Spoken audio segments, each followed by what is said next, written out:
आज के इस महाप्रतियोगिता में मैं ऐलान करती हूँ, इस नंबर 0 से कौन लड़ेगा? मैडम, मेरा नाम विपिन कंबोज है। नाम तब लूंगी जब तुम प्रतियोगिता जीतोगे। अभी तो तुम सिर्फ नंबर 0 हो। तो एक बार फिर से पूछती हूँ, कौन है जो इस नंबर 0 से लड़ेगा? मार्शल आर्ट्स एकेडमी में आज दुनिया का सबसे बड़ा टूर्नामेंट होने वाला था। इस प्रतियोगिता का विजेता ही अगला महागुरु बनने वाला था। इस टूर्नामेंट में पूरी दुनिया से लाखों स्टूडेंट्स आए हुए थे और उनमें से एक था विपिन कंबोज। अरे इसे देखकर गुस्सा आता है। ऐसा बेवकूफ जिसका बाप कभी महान गुरु था और ये मिट्टी में मिला दिया इसने। सुना है ये बाप की कमाई और माँ के गहने भी जुए में हार गया था, बर्बाद कर दिया सब कुछ। चारों तरफ से हंसी के ठहाके गूंजने लगे। विपिन की आंखें हल्की सी भर आईं। गालियां और ताने तो सालों से सुन रहा हूँ, लेकिन ये दिन आखिरी होगा। आज मैं इन सबको साबित कर दूंगा कि मैं नंबर 0 नहीं हूँ। ये वही विपिन कंबोज है जो महागुरु साहो का बेटा और गुरु द्रोण का वंशज था। लेकिन आज ये लड़का जिसे नंबर 0 कहा जाता है, उसी अखाड़े में खड़ा है जहाँ उसके पिता कभी राजा की तरह राज करते थे। विपिन, याद रखना, तुम्हारा खून गुरु द्रोण के वंश का है और तुम इस एकेडमी की आन बान और शान हो। और एक दिन तुम इसे ऊंचाइयों पर ले जाओगे। लेकिन भाग्य ने विपिन से सब कुछ छीन लिया। आज मार्शल आर्ट्स प्रतियोगिता में विपिन को अपनी योग्यता साबित करनी है। लेकिन क्या ये अनाथ लड़का जो पिछले 10 सालों से हर बार हारता रहा है, इस बार अपने भाग्य को बदल पाएगा? उसने अचानक एक जानलेवा ऊर्जावार विपिन के सीने पर दे मारा। विपिन काफी दूर तक फिसलता चला गया।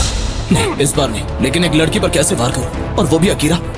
अकीरा के दूसरे ऊर्जावार से विपिन को दिल में तारे नजर आने लगे और उसे अपने अतीत का एक ऐसा सच याद आया जिसने उसकी पूरी जिंदगी बदल दी थी। विपिन की हार के पीछे छिपा है उसके पिता साहो कंबोज की मौत का रहस्य। भयानक, एक मायावी दानव जो अपनी रहस्यमयी शक्तियों से दुनिया पर कब्जा कर रहा था। साहो ने अपनी आखिरी शक्ति का इस्तेमाल कर भयानक को 100 टुकड़ों में तोड़ दिया। हर टुकड़ा ब्रह्मांड के अलग अलग कोनों में छुपा दिया गया, लेकिन उनमें से एक टुकड़ा कालाहारी जंगल में गिरा। कालाहारी जंगल में भयानक का वो टुकड़ा सबसे खतरनाक था। उसे ना तो ढूंढा गया और न ही नष्ट किया गया। कहते हैं जो भी इसे छुएगा उसका अंत निश्चित है। भयानक को हराने की कीमत साहो को अपनी जान देकर चुकानी पड़ी। उनके आखिरी क्षणों में उनकी शक्तियां काली पड़ गईं और वो ताकत जो विपिन को अपने पिता से विरासत में मिली थी, वो भी अचानक गायब हो गई जब वो कालाहारी के जंगल में गया था। अबे उठने कम्मे, मुझसे लड़ वरना मार दूंगी। विपिन का चेहरा गुस्से और शर्म से लाल हो उठा। फट्टू कहीं के, ये ले अपनी 2 कौड़ी की अंगूठी और दे देना किसी 2 कौड़ी की लड़की को। आज से तुम्हारा मेरा रिश्ता खत्म। विपिन हार चुका था और होश में आते ही उसके मास्टर अर्जुन उस पर गुस्से से फूट पड़े थे।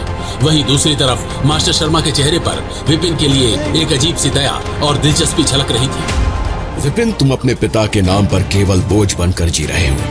क्या तुम्हें नहीं लगता कि ये बोझ उतारने का वक्त आ गया है? मास्टर, सब मुझे नंबर 0 बुलाते हैं। मेरे पास जो शक्तियां थी वो अचानक गायब क्यों हो गई? मेरे पिता की मौत का सच क्या है? सवाल बहुत हैं विपिन, लेकिन जवाब सिर्फ एक है, विधि का विधान। विधि का विधान? ये क्या है?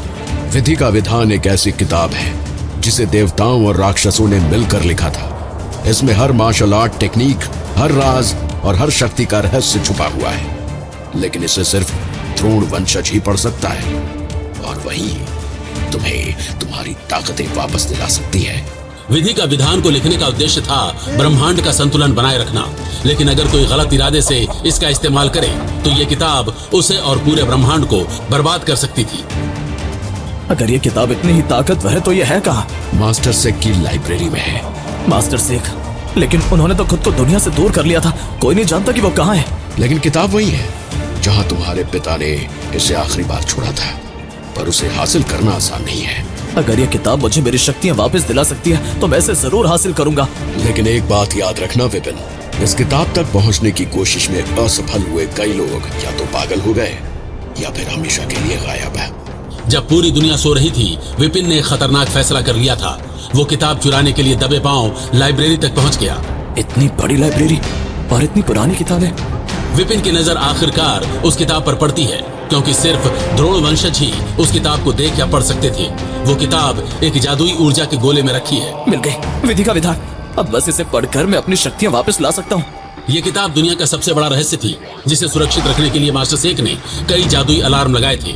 और जैसे ही किताब चोरी हुई, इसकी खबर पूरे एकेडमी में आग की तरफ फैल गई। घंटी की आवाज सुनते ही मास्टर अर्जुन की आंखें चौकन्नी हो उठती हैं। उन्हें तुरंत समझ आ जाता है कुछ बड़ा गलत हो चुका है। विपिन किताब को अपने सीने से लगाए कालाहारी जंगल के घने पेड़ों के बीच भाग रहा है और तभी एक जाना पहचाना चेहरा प्रकट होता है, मास्टर अर्जुन। विपिन, तुमने विधि का विधान चुराने की हिम्मत कैसे की? इसे तुरंत वापस दो। ये किताब मेरी है मास्टर, सिर्फ द्रोण वंशज इसे पढ़ सकते हैं और मैं साहू कंबोज का बेटा हूँ, मुझे कोई नहीं रोक सकता। तुम इस किताब के रहस्य को नहीं समझते विपिन। ये तुम्हें बचाने के बजाय तुम्हें खत्म कर सकती है। और तभी मास्टर शर्मा भी अपने कुछ हथियार बंद नकाबपोश बंदों के साथ वहां पहुंच जाता है। लेकिन उस जंगल में सिर्फ इतने ही लोग नहीं थे। सफेद पोशाक में एक बला की खूबसूरत महिला इन्हें चोरी छुपे देख रही थी। कौन है ये महिला, ये तो वक्त ही बताएगा। तो ये रहा हमारा छोटा चोर और हमारा आदर्शवादी गुरु अर्जुन। मास्टर शर्मा, आप यहाँ कैसे? जहाँ विधि का विधान जाएगा, मैं भी वहां जाऊंगा, क्योंकि ये किताब सिर्फ तुम्हें नहीं बल्कि पूरे ब्रह्मांड को बदल सकती है। विपिन, मास्टर शर्मा की बातों में मत आना, वो तुम्हें धोखा दे रहा है। अर्जुन, याद है तुम्हारे माता पिता को बचाने के बजाय साहू ने उन्हें भयानक के सामने मरने दिया था। तभी से तुम विपिन से बदला लेना चाहते हो और धोखा मैं दे रहा हूँ। सच क्या था? विपिन जो अपने सवालों के जवाब ढूंढने निकला था, अब एक गहरे भ्रम में फंस गया था। मास्टर शर्मा का सच क्या था? और मास्टर अर्जुन, क्या वो वाकई विपिन की भलाई चाहता था? विपिन, शक्तियाँ सिर्फ जिम्मेदारी से हासिल होती हैं, चोरी से नहीं। मैंने कोई चोरी नहीं की, ये किताब मेरे लिए है, मेरी ताकत वापस लाने के लिए। विपिन की बातें सुनकर मास्टर अर्जुन की यादों में वो पल ताजा हो गया जब उन्होंने पहली बार मास्टर शेख से विपिन के बारे में बात की थी। मास्टर, विपिन को समझाना मुश्किल हो रहा है। वो एक अच्छा लड़का है, लेकिन हमेशा ध्यान खींचने के लिए कुछ गलत करता रहता है। अर्जुन, वो सिर्फ एक बच्चा है जिसने अपने माता पिता को खोया है। ऐसे अनाथ बच्चे कई बार कुछ ना समझी कर बैठते हैं। मैं जानता हूँ मास्टर शेख, मैं भी अनाथ था। मैं बस ये चाहता हूँ कि विपिन मेरी तरह ही अपनी तकलीफों को अपनी सबसे बड़ी ताकत बना ले। उसे सही राह दिखाओ अर्जुन, उसकी गलतियां उसकी किस्मत नहीं है। याद रखना, विपिन साहू का बेटा है और एक दिन वो अपने पिता की तरह महान बन सकता है, अगर उसे सही दिशा मिल जाए। लेकिन तभी कुछ हुआ। अचानक शर्मा के सारे नकाबपोशों ने विपिन को घेर लिया। वो अकेला पड़ गया। तभी मास्टर अर्जुन विपिन के सामने ढाल बनकर खड़े हो गए। शर्मा, विपिन को जाने दो, यही हम सबके लिए अच्छा होगा। तुमने सोचा भी कैसे कि मुझे रोक सकते हो? मेरे रास्ते से हट जाओ अर्जुन, वरना बेमतलब मारे जाओगे। शर्मा के एक इशारे पर चारों तरफ से उसके लोग अर्जुन पर वार करने लगे, लेकिन अर्जुन ने शर्मा को विपिन के करीब आने तक नहीं दिया। उसके ऊर्जा वार से शर्मा घायल हुआ, लेकिन मौका देखते ही शर्मा ने विपिन को एक जादुई खंजर फेंक कर मारा। लेकिन तभी पेड़ों में छुपी उस रहस्यमयी महिला ने एक इशारा किया और हवा से खंजर का रुख बदल गया, लेकिन वो खंजर सीधे जा लगा अर्जुन के सीने में। खंजर आर पार हो गया। मास्टर अर्जुन की धड़कनें हमेशा के लिए थम गई। विपिन चीखता चिल्लाता बस अर्जुन को मरता देखता रहा। हे भगवान, ये मुझसे क्या हो गया? इस अपराध की कोई माफी नहीं है। मेरी वजह से मास्टर अर्जुन की जान गई। शर्मा का खेल अभी खत्म नहीं हुआ था और फिर वो हुआ जिसकी किसी ने उम्मीद नहीं की थी। मास्टर शर्मा ने अपना रूप बदला और बन गया शैतानी तांत्रिक मामन, भयानक का सबसे बड़ा उपासक। मामन को अपने सामने देख विपिन की आंखें फटी की फटी रह गई। अब ये किताब मुझे दे दो विपिन, या तुम्हारे साथ ही वही होगा जो तुम्हारे गुरु के साथ हुआ। मामन, तो तू है षड्यंत्र के पीछे। विपिन कुछ कर पाता इससे पहले ही मामन के आदमियों ने उसे पकड़ लिया, लेकिन उस रहस्यमयी लड़की के एक इशारे से उसके बाद कालाहारी जंगल में जो हुआ वो विधि के विधान में भी लिखा होना असंभव था। क्या हुआ उस पल में ऐसा?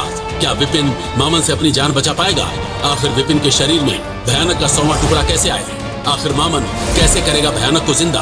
क्या होगा भयानक के उस आखिरी टुकड़े का? और कौन थी वो सफेद कपड़ों वाली बला की खूबसूरत महिला? और क्या छिपा है विधि के विधान किताब में? विद्या, विजय या विनाश? आगे की कहानी जानने के लिए देखिए अगला एपिसोड सिर्फ पॉकेट एफएम के यूट्यूब चैनल पर, और नंबर 0 के सारे एपिसोड्स को सुनने के लिए डिस्क्रिप्शन में दी लिंक से डाउनलोड करें पॉकेट एफएम ऐप।